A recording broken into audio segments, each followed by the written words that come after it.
With a market cap of $44.3 billion, one of the biggest players of the oil and gas industry known in the Permian Basin is independently owned DiamondBack Energy. In this week's Powering the Permian, we continue our exclusive interview with Kaes Van't Hof, the company's president and chief financial officer, about what 2025 has in store for them.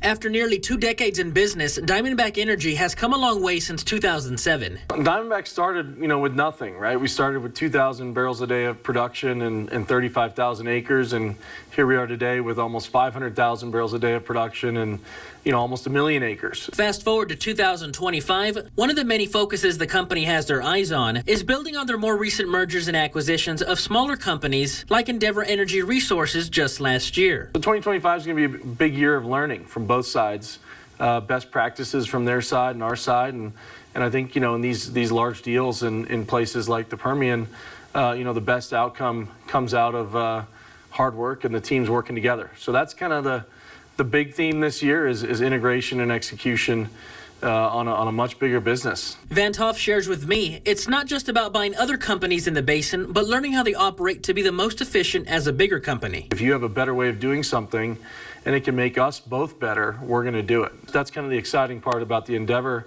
deal, is that you had 800 or 900 people that joined us that are basin experts. And walking into the new year, the growth continued with a new acquisition, one that Van't Hof tells me was the most attractive remaining asset in the Permian Basin. Going to be a really good deal for DiamondBack shareholders, right? It's the best, largest remaining private asset in the basin. In a deal that would bring in approximately 40,000 more net acres of undeveloped land spread out across 7 counties of the Permian Basin. This kind of bought the last really good undeveloped units in the northern Midland Basin that really solidified our positions. With the company's continued growth, Van't Hof shares he is also growing within the company, as he will transition to CEO in May of this year, with the current CEO, Travis Stice, stepping down. It's a big step for me. It's a big step for him. He'll move to executive chairman, so he'll still be around for a year and then move to the board full time. But he set us in a great position, and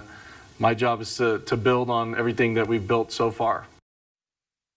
Van't Hof was previously announced to step in as CEO in February of this year in the 2025 annual meeting of stockholders. As for the acquisition of Double Eagle, well, the company is expected to finalize the process on April 1st.